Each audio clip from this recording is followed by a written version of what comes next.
안녕하세요 여러분, 부자오빠입니다. 요즘에 삼성전자로 인해서 힘들어하시는 분들이 많으신 것 같은데, 제가 며칠 전에는 좋은 대안으로 필라델피아 반도체에 대해서 말씀을 드렸었죠. 그때는 순한 맛 버전이었는데, 오늘은 매운맛 버전으로 필라델피아 반도체 3배 레버리지인 SOXL에 대해서 말씀을 드릴까 합니다. 제가 실제로 투자를 하고 있는 종목인데 정말 화끈합니다. 지난 4개월 동안 반토막 이상이 났었고, 어제 하루에만 15%가 올랐습니다. 정말 화끈하죠?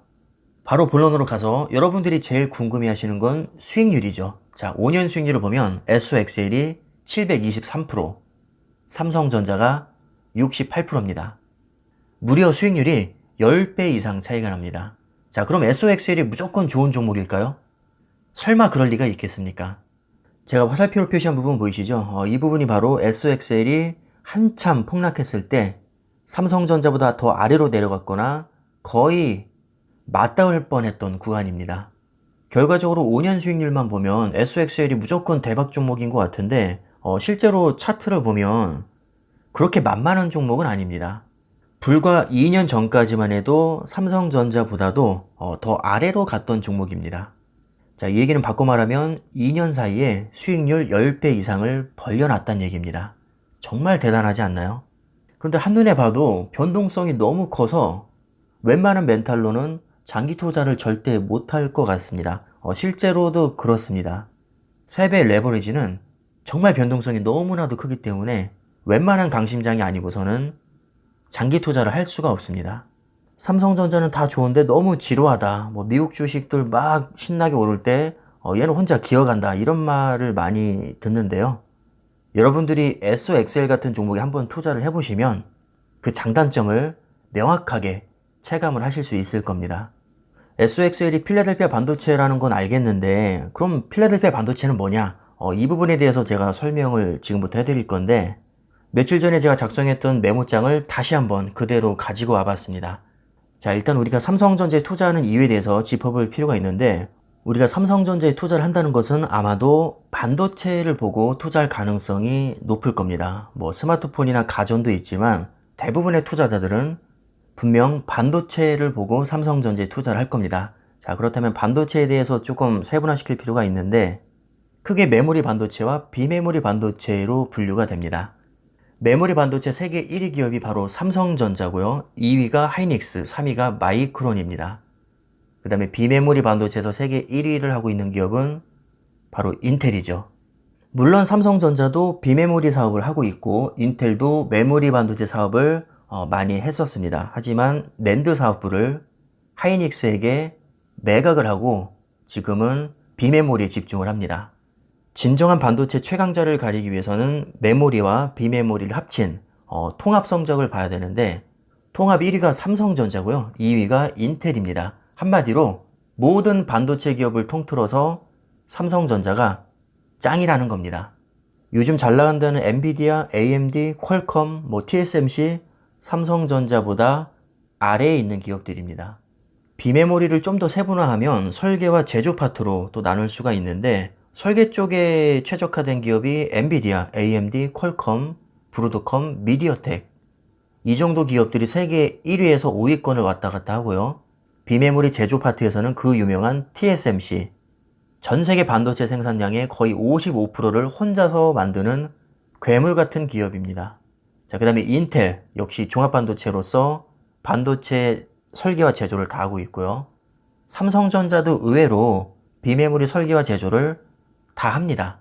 굳이 용어로 정리를 하자면 반도체 설계만 하는 기업을 팹리스 업체, 제조만 하는 기업을 파운드리, 설계와 제조를 다 하는 기업을 종합반도체 또는 IDM이라고 합니다. 그 다음에 반도체를 만들기 위해서는 장비가 필요한데 장비도 정말 종류가 되게 다양하거든요.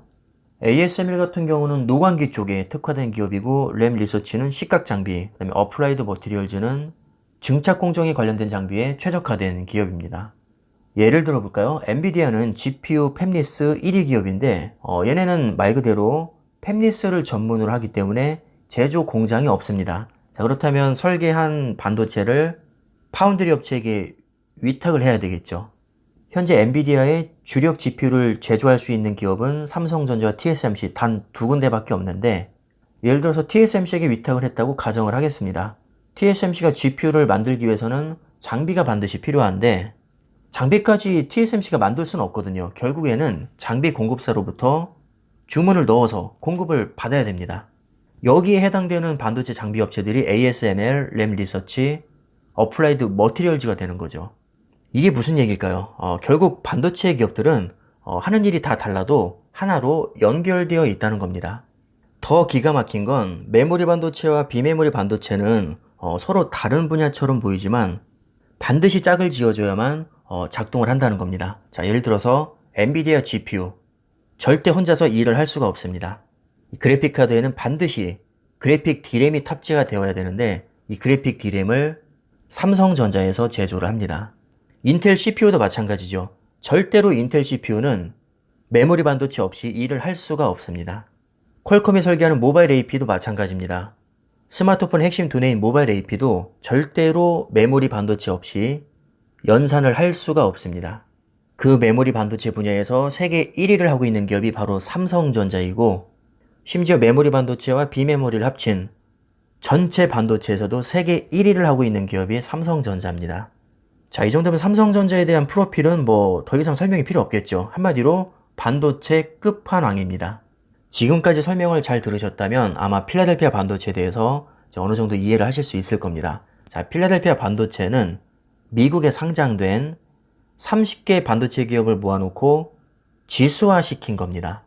이 30개 기업에 뭐가 들어가 있냐면요. AMD, GPU 세계 2위, CPU 세계 2위 기업이고 비메모리 전문 팹리스 업체입니다.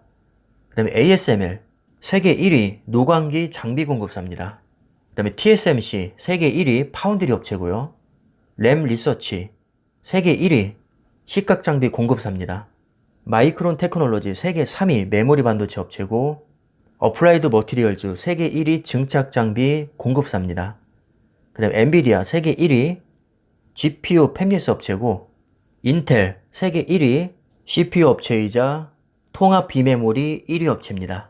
그 다음에 퀄컴, 세계 1위 모바일 AP 팹리스 업체입니다. S&P 500이나 나스닥이 미국이라는 국가 자체에 투자하는 ETF라면 이 필라델피아 반도체는 반도체라는 섹터 자체에 투자하는 ETF라고 보시면 됩니다. 한 가지 아쉬운 게 있다면 메모리 반도체 세계 1위이자 통합 챔피언인 삼성전자가 빠져 있다는 건데, 삼성전자가 빠진 이유는 미국에 상장된 기업이 아니기 때문입니다. 그러니까 필라델피아 반도체라는 지수는 아무리 잘난 기업도 미국에 상장되어 있지 않으면 이 지수에 편입이 될 수가 없습니다. 따라서 반도체에 정말 관심이 많다면 필라델피아 반도체와 삼성전자는 저는 필수로 투자해야 되는 종목이라고 생각을 합니다. 자, 다시 5년 수익률로 돌아와서 일단 결과만 놓고 봤을 때 SOXL은 723%, 삼성전자는 68%가 나왔는데, 항상 SOXL이 수익률에서 앞서는 게 아니라 3배 레버리지인 만큼 변동성이 크기 때문에 하락할 때도 3배로 빨리 하락합니다. 그래서 2020년 같은 경우는 순식간에 70%가 폭락하면서 삼성전자보다도 순간적으로 수익률이 더 아래로 내려온 적이 있습니다. 그리고 나서 한참 오르다가 또 최근 3, 4개월 사이에 또 반토막이 났었죠. 아직도 고점 대비 지금 40%가 빠진 상태입니다. 반면에 삼성전자는 같은 기간 동안 약 15%도 빠지지 않았습니다. 이렇게 상황에 따라서 극명한 차이를 보이기 때문에 무조건 SOXL에 투자하면 수익률 삼성전자보다 훨씬 좋게 나오고 초대박 난다, 절대로 이렇게 말을 할 수가 없습니다. 하지만 기본 전제 자체를 반도체는 무조건 앞으로 우상향할 것이고, 나는 확신이 있고 반토막이 아니라 90%까지 마이너스 손실을 봐도 추가 매수할 수 있는 용기가 있다 하시는 분들은 SOXL이 반도체 쪽에서는 끝판왕이 될 수 있습니다. 변동성이 크다고 해서 무조건 위험하다고 말을 할 수가 없는 게, 기본적으로 필라델피아 반도체는 30종목으로 구성이 되어 있기 때문에 안정성 자체는 매우 뛰어납니다. 단지 그 반도체 지수를 3배로 따라가기 때문에 10%만 빠져도 거의 30% 손실이 날 수가 있거든요. 20%가 빠지면 거의 반토막 이상이 나겠죠. 자, 과연 이 정도 변동성을 일반적인 투자자가 견딜 수 있을까요? 아마 쉽지 않을 겁니다. 그렇다고 삼성전자에만 투자하자니 너무 지루하고 또 소외감 느끼고 어제만 해도 SOXL이 15%가 올랐는데 삼성전자가 15% 오를 일은 정말 특수한 경우를 제외하고는 거의 없을 겁니다. 너무 안정성만 추구하자니 삼성전자 노잼이고 너무 또 수익률을 추구하자니 SOXL 너무 변동성이 크고 결국 가장 좋은 방법은 두 종목에 적절하게 분산 투자를 하는 겁니다. 삼성전자가 지루하다는 얘기가 많은데 아마 SOXL에 조금 투자를 해보시면 이 변동성에 일단 깜짝 놀라실 것이고요. 특히 하락장에서 지루하게만 보였던 삼성전자가 든든하게 보일 겁니다. 반대로 상승장에서는 좀 시시하고 얄미워 보일 수도 있겠죠. 하지만 그 어떤 종목도 100% 완벽할 수는 없습니다. 안정성을 추구하면 당연히 기대 수익률은 낮아지는 것이고요. 기대 수익률을 높이면 안정성은 어느 정도 포기를 해야 됩니다. 삼성전자 하도 노잼이고 지루하다고 하시니까 제가 그 대안으로서 SOXL에 대해서 한번 말씀을 드려봤는데 꽤나 매력적인 종목이니까 소액 정도는 한번 투자해 보시는 것도 나쁘지 않을 것 같습니다. 제가 준비한 영상은 여기까지고요. 주말 즐겁게 잘 보내시기를 바라겠습니다. 감사합니다.